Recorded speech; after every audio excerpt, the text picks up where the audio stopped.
NBA sudah memasuki era yang baru.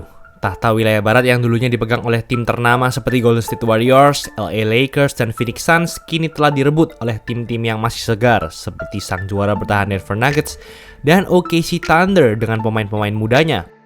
Namun selain mereka, ada satu tim yang tiba-tiba muncul sebagai penguasa wilayah barat. Tidak ada yang menyangka mereka bisa sampai sejago ini karena mereka sering dianggap sebagai tim tercupu tak hanya dalam sejarah NBA, namun dalam sejarah semua olahraga besar Amerika bahkan.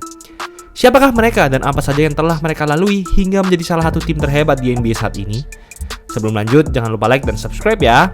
Simak ulasan berikut ini.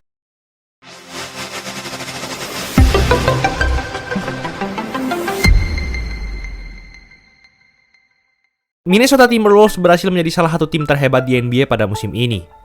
Per 25 Januari 2024, Wolves menduduki peringkat pertama di wilayah barat dan nomor 2 dari seluruh 30 tim NBA dengan rekor 30-13, yang artinya mereka memiliki persentase kemenangan hampir 70%. Dalam pertandingan kandang, Wolves hanya kalah 4 kali saja dari 21 pertandingan, sangat dominan. Wolves juga memiliki akurasi tembakan sebesar 48,9%, tertinggi ke-6 di NBA. Selain memiliki kemampuan dan strategi menyerang yang sangat hebat, Wolves juga memiliki kemampuan bertahan yang luar biasa. Mereka memiliki angka defensive rating sebesar 109, tertinggi di NBA. Dengan skuad yang hangat ini, Wolves berhasil menumbangkan tim-tim terbaik lainnya di NBA seperti Denver Nuggets, OKC Thunder, Sixers, hingga Celtics. Kesuksesan Wolves ini tentu sangat mengejutkan, karena mereka selalu berada di sisi sejarah yang buruk selama di NBA. Tim Minnesota Timberwolves berdiri pada 1989, dan mereka mencatatkan rekor negatif selama 6 musim beruntun setelahnya. Bahkan mereka tidak pernah meraih lebih dari 30 kemenangan dalam semusim di kurun waktu itu. Padahal rata-rata jumlah game yang dimainkan tiap tim dalam semusim adalah 82 game. Pencapaian terburuk mereka pada saat itu jatuh pada musim 1991-1992 dengan rekor menang kalah 15-67 ketika dipimpin oleh pelatih Jimmy Rogers. Parahnya lagi, Rogers mencatatkan rekor menang kalah total 21-90 sebagai pelatih Wolves. Persentase kemenangan tersebut hanya sebesar 18,9%, sungguh memalukan. Masa depan Wolves pun terlihat sangat gelap dan tanpa tujuan, hingga akhirnya mereka mendapatkan talenta spesial. Wolves memilih Kevin Garnett di urutan pick ke-5 pada NBA Draft 1995. 2 tahun kemudian, Garnett terpilih sebagai All-Star dan berhasil membawa Wolves ke babak playoff untuk pertama kali dalam sejarah. Wolves berhasil mencapai playoff selama 7 musim beruntun sejak Garnett masuk. Dan pada 2004, Wolves mencapai puncak kejayaannya di era Garnett. Selain Garnett yang berhasil meraih gelar MVP pada musim ini, Wolves juga menduduki peringkat pertama di wilayah barat dengan rekor menang kalah 58-24. Mereka juga punya Big Three Garnett, Sprewell, Cassell. Wolves akhirnya tembus ke babak final wilayah barat setelah mengalahkan Denver Nuggets dan Sacramento Kings. Namun langkah mereka dihentikan oleh Lakers yang punya Kobe dan Shaq dengan skor agregat 4-2. Sayangnya, masa emas Wolves tidak bertahan untuk waktu yang lama. Pada 2006, Wolves menukar Sam Cassell ke Clippers, dan akhirnya mereka juga menukar Garnett ke Celtics pada 2007. Garnett ingin segera menjadi juara sebelum karirnya berakhir, dan ia merasa bahwa Wolves tidak bisa mewujudkan mimpinya saat itu. Tanpa Garnett, Wolves langsung kembali ke identitas lamanya, yaitu sebagai salah satu tim tercupu di NBA. Hal ini semakin diperparah dengan pemain-pemain yang dipilih Wolves di NBA Draft selalu tidak sesuai ekspektasi atau bust. Seperti Corey Brewer di urutan pick ke-7, Johnny Flynn di urutan pick ke-6, Wesley Johnson di urutan pick ke-4, dan Derrick Williams di urutan pick ke-2. Bahkan di NBA Draft 2009, Wolves memiliki 2 kali kesempatan untuk mendapatkan Stephen Curry atau DeMar DeRozan, tapi mereka malah memilih Johnny Flynn. Satu-satunya pemain pilihan mereka yang tampil sesuai ekspektasi adalah Ricky Rubio. Tetapi cara bermainnya yang terlalu tradisional kurang mampu untuk membawanya menjadi seperti ketika ia bermain di Eropa. Di era ini, Wolves dipimpin oleh Kevin Love yang masih muda.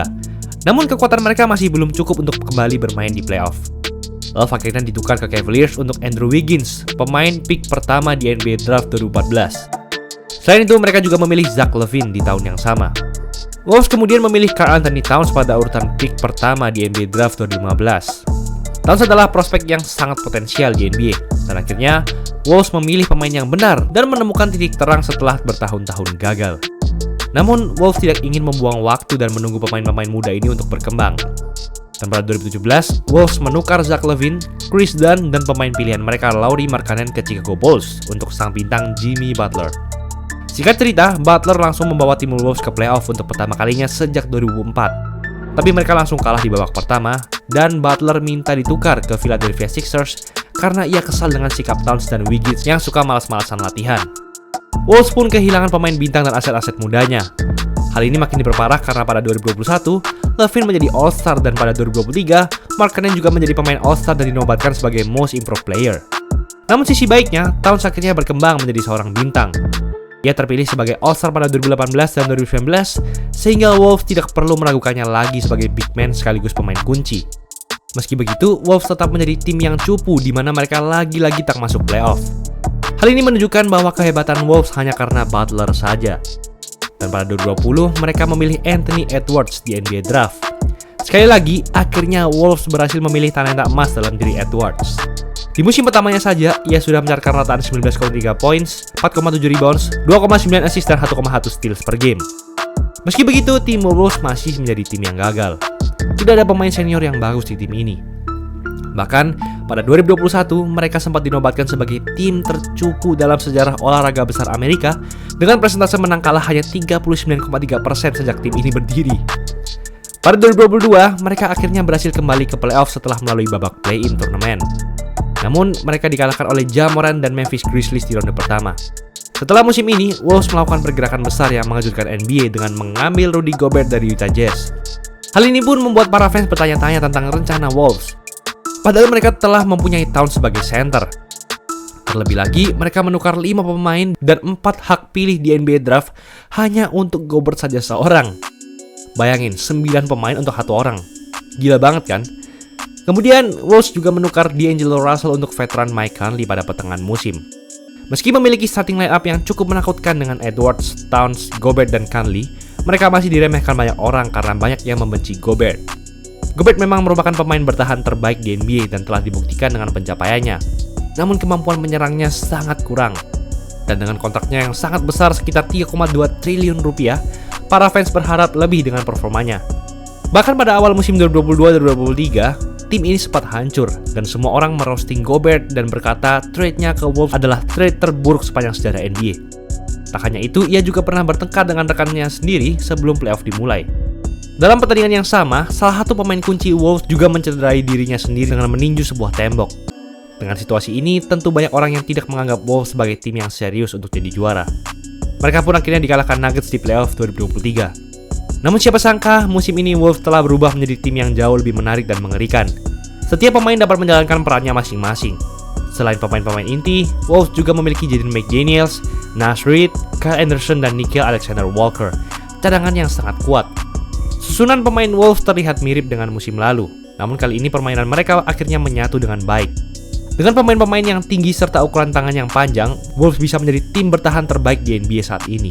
Dan dengan chemistry yang sudah terbentuk juga, sekarang Wolves telah menjadi salah satu calon kuat juara NBA. Sama seperti tim-tim pada umumnya, masalah kesehatan juga akan menjadi tantangan bagi Wolves. Mereka harus menggunakan kesempatan ini sebaik-baiknya untuk merebut gelar juara NBA dalam beberapa tahun ke depan. Itulah ulasan mengenai episode kali ini. Tahun baru isi Sportswear lagi promo 100.000 doang per setel. Kualitas dijamin terbaik, full print, jahitan rapi, 100% polyester, nyaman pol. Dari ukuran bayi sampai jumbo ada semua, gak usah takut kekecilan atau kebesaran. Kalau ada yang cacat, langsung kami ganti 100%. Kepuasan pelanggan nomor 1. Custom jersey olahraga apapun cuma mulai dari 100.000 per setel di Isi Sportswear aja.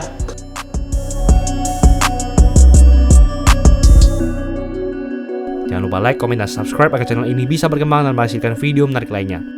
Thanks for watching, I'll see you in the next video.